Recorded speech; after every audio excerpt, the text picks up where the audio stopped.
মেজাজ তো গরম থাকবে, তখন ঝুট তো হবেই। মেজাজ গরম থাকলে, না খেয়ে থাকলে মাথা তো খারাপই থাকবে, খারাপের দিকেই তো যেতে মন যাবে। আপনি ওইখান থেকে ফিরে থাকলেই তো আপনি মুত্তাকি হতে পারবেন। কাজেই রোজা অবস্থায় ফাঁকেশা কাজ করা যাবে না। আমরা করি সুদ ঘুষ, রমজান মাসে হবে না, বরং আরো বেড়ে যায়।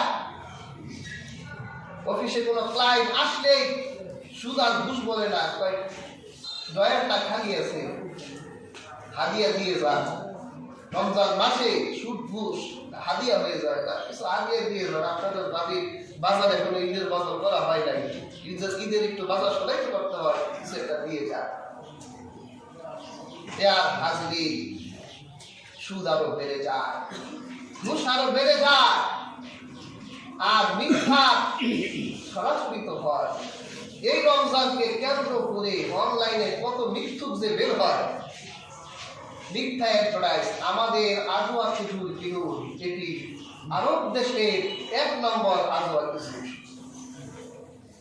রমজান মাসে আজওয়া খেজুর না, হয়তো ভালো কোনো একটা খেজুর হবে, অনলাইনে খেজুর দেখে একটা, পার্সেল করে আরেকটা। তো উনি খেজুর ব্যবসায়ী, ওই রমজান মাসে মিথ্যার আশ্রয় নিল না, জাতির সাথে মিথ্যার আশ্রয় নিচ্ছে। আবার অনলাইন, সামনে আবার ঈদ, বিভিন্ন শপিং করতে, শপিং দ্রব্য ওনাদের কাছে কি বলে 3 পিস আছে, কত পাঞ্জাবি, অনেক রকম বের করে অনলাইন ব্যবসায়ীরা বলে যে আমাদের এই পাঞ্জাবিটি তুরস্কি থেকে আনা, আপনি অর্ডার করার সাথে সাথে আপনার বাড়িতে পৌঁছে দেওয়া হবে। আসলে ওটা 600 টাকা দাও কিনছে, পুলিশ তার থেকে রেট দিয়েছে 21,000 টাকা।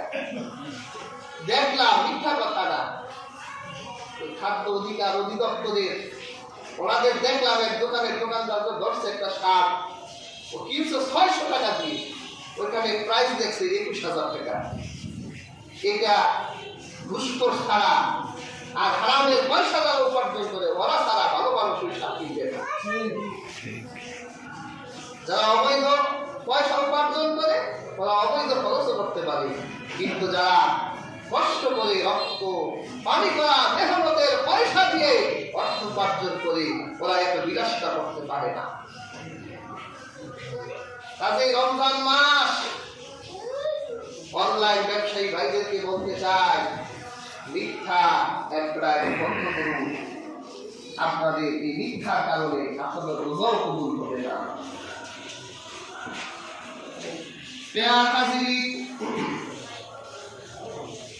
গালিগালাজ করা যাবে না রোজা রাখা অবস্থায়।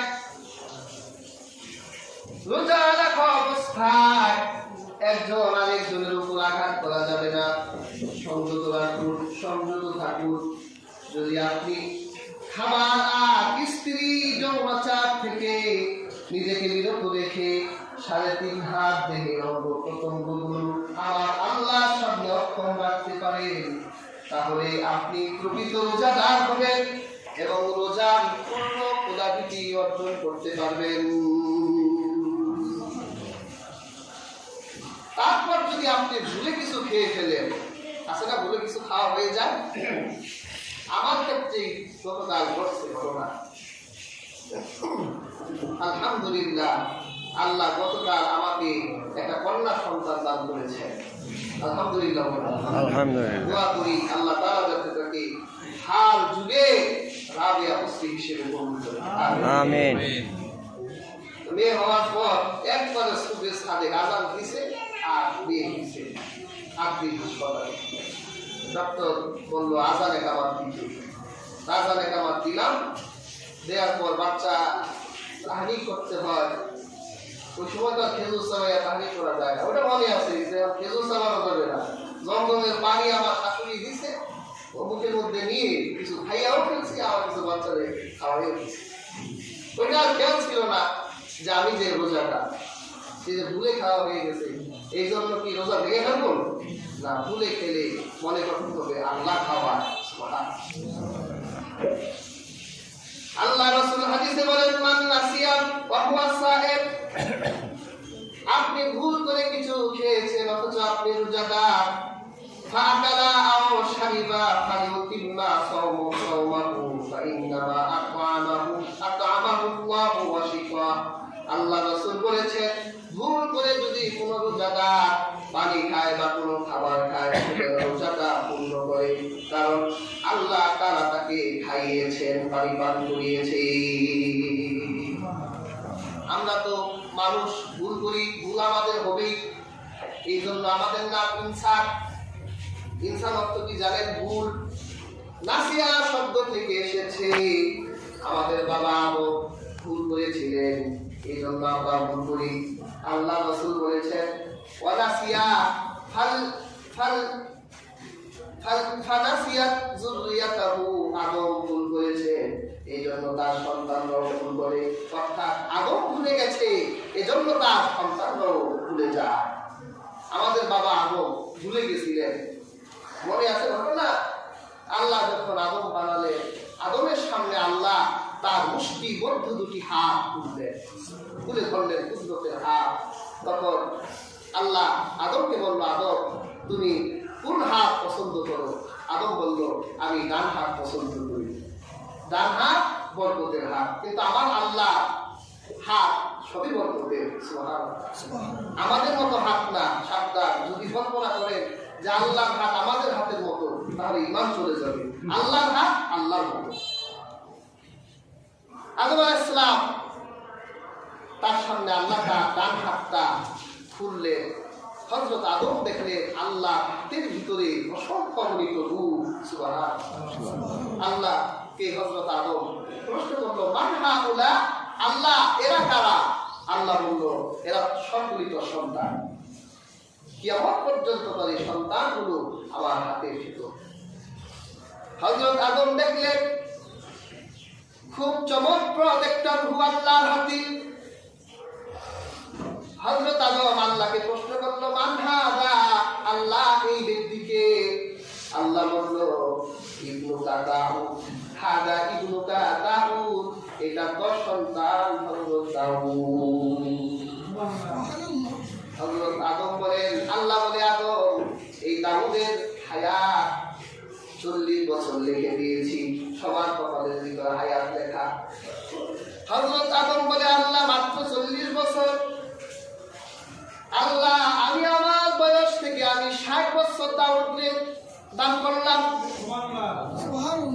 আরেক বর্ণনায় এসেছে, আল্লাহ আপনি দাউদের হায়াত বাড়িয়ে দেন। আল্লাহ বলে, যার যতটুকু হায়াত দিয়েছি হায়াত বাড়বে না। আল্লাহ যদি নাই বলে, তাহলে আমার হায়াত থেকে আমি দাউদকে 60 বছর দিলাম। হযরত আদম জান্নাতে যতদিন থাকলেন, হযরত আদম ভুল করলেন, আল্লাহ আদমকে দুনিয়ায় পাঠিয়ে দিলেন। তখন দুনিয়ায় আল্লাহ হযরত আদমের বয়স লিখে দিলেন 1000 বছর। কত বছর? 1000 বছর। যখন হযরত আদমের 940 বছর হলো, ফাতাহু মালাকুল মাউত, হযরত আদমের কাছে মালাকুল মাউত আসলো আর বলল, আল্লাহর নবী আপনি প্রস্তুত হয়ে যান, কারণ এখন আপনার আল্লাহর দিদার করতে হবে, আপনার এখন মরতে হবে। তখন আদম আলাইহিস সালাম অস্বীকার করলো। আচ্ছা হাঁটা অস্বীকার করবে? আল্লাহ আমার 1000 বছর দিয়েছে, তুমি ভুল করে 60 বছর আগে চলে আসছো।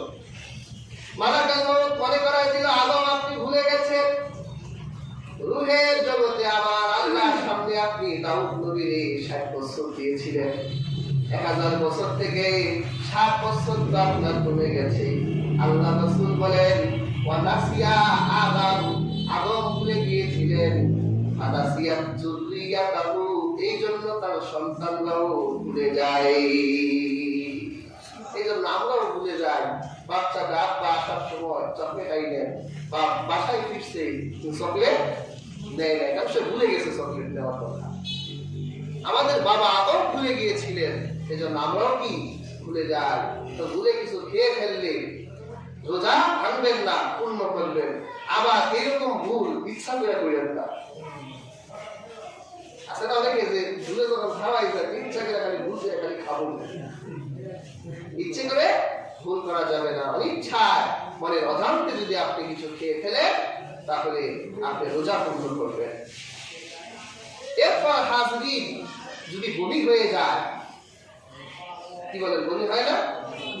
অনিচ্ছায় যদি বমি হয়, আল্লাহ রাসূল সাল্লাল্লাহু আলাইহি ওয়াসাল্লাম বলেছেন, মান জারাআকাল কাই ওয়া হুয়া সাহির ফালাইসা আলাইহি কাযা।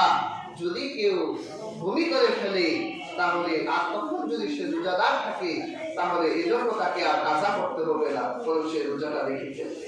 অনিচ্ছা যদি বমি হয়ে যায়, আর ইচ্ছাকৃত বমি করলে তো রোজা ভেঙে যাবে। মিসওয়াক করা, আল্লাহ রাসূল সাল্লাল্লাহু আলাইহি ওয়াসাল্লাম রমজানে মিসওয়াক করতেন। আমাদেরকে অনেকে এই মাসালা জিজ্ঞেস করে, হুজুর রোজা রেখে মিসওয়াক করা যাবে কিনা? দেখুন, আল্লাহর হাবিব সাল্লাল্লাহু আলাইহি ওয়াসাল্লাম তিনি রোজা অবস্থায় মিসওয়াক করতেন। হযরত আমির ইবনে রাবিয়া থেকে বর্ণিত হাদিসে এসেছে, তিনি বলেন, রাআইতুন নাবিয়্য সাল্লাল্লাহু আলাইহি ওয়াসাল্লাম মা লা উসিয়া সাওয়াত ওয়া হুয়া সাইল। হযরত আমির ইবনে রাবিয়া বলেন, আমি আল্লাহ রাসূল সাল্লাল্লাহু আলাইহি ওয়াসাল্লামকে রোজা অবস্থায় মিসওয়াক করতে দেখেছি। তাহলে রোজা অবস্থায় মিসওয়াক করবেন, রোজা অবস্থায় মিসওয়াক করা যাবে। কারণ মুখ বেশি দুর্গন্ধ হয়ে গেলে নিজের কাছে তো খারাপ লাগে। রোজা সাধারণ দুর্গন্ধ, এটা আমার আল্লাহর কাছে মেশকের চাইতেও দামি। এই জন্য আপনি ইচ্ছে করে গন্ধ বানাবেন, এটা তো ভুল, এটা তো শয়তানের কাজ। সেজন্য আপনি অবশ্যই, আমরা অ্যাডভাইস করি, আপনি ডাল দিয়ে মিসওয়াক করবেন, পাউডার ব্যবহার করবেন না। ব্যবহার করা বৈধ, তবে ডাল দিয়ে করবেন। নিম গাছের ডাল, জয়তুনের ডাল, এরকম ডাল দিয়ে মিসওয়াক করবেন। যদি ওই ডাল থেকে তিতা অংশ গলার ভিতর ঢুকে যায়, আবার রোজা ভেঙে ফিরবেন না, রোজা হবে ইনশাআল্লাহ। তাহলে রোজা অবস্থায় মিসওয়াক করা যাবে, মিসওয়াক করবেন। তারপর চোখে সুরমা লাগানো,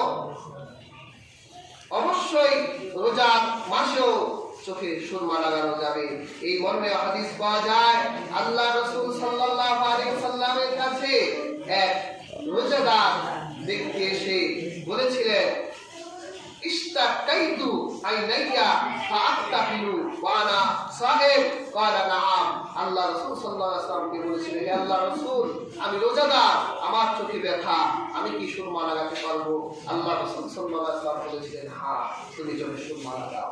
তার মানে বোঝা যায়, রোজা অবস্থায় চোখে সুরমা দেওয়া যাবে, সুগন্ধি লাগানো যাবে, এগুলো বৈধ, জায়েজ। মাথায় তেল দেওয়া যাবে, শরীরে তেল দেওয়া যাবে, অনেকে তো এগুলো ছেড়েই দেয়, নোংরা দেখা যায় না। এই জন্য বেয়ার হাজির গোসল করবেন, আতর লাগাতে চাইলে আতর লাগাবেন, সুরমা লাগাবেন, এগুলো সবই রোজার দার ব্যক্তি করতে পারবে। এই কারণে তার রোজা কোনো ক্ষতি হবে না। কাজী হাজিরিন, আমরা যদি রোজা রাখা অবস্থায় আল্লাহ রাসূল সাল্লাল্লাহু আলাইহি ওয়াসাল্লাম আমাদেরকে যে নির্দেশনাগুলো দিয়েছে, এই নির্দেশনাগুলো যদি পালন করি, তাহলে অবশ্যই আমরা রোজা থেকে ফায়দা পাবো। আল্লাহ পাক যে বলেছেন যে রোজা থেকে তোমরা ক্ষুধাবৃত্তি অর্জন করতে পারবে। আজকে আলোচিত এই হাদিসগুলো থেকে আমরা যদি আমলগুলো গ্রহণ করতে পারি, তাহলে প্রকৃত রোজাদার হতে পারবো, রোজা থেকে ক্ষুধাবৃত্তি তাকওয়া অর্জন করতে পারবো। আল্লাহ সুবহানাহু ওয়া তাআলা আমাদের প্রত্যেককে আমল করার তৌফিক দান করুন।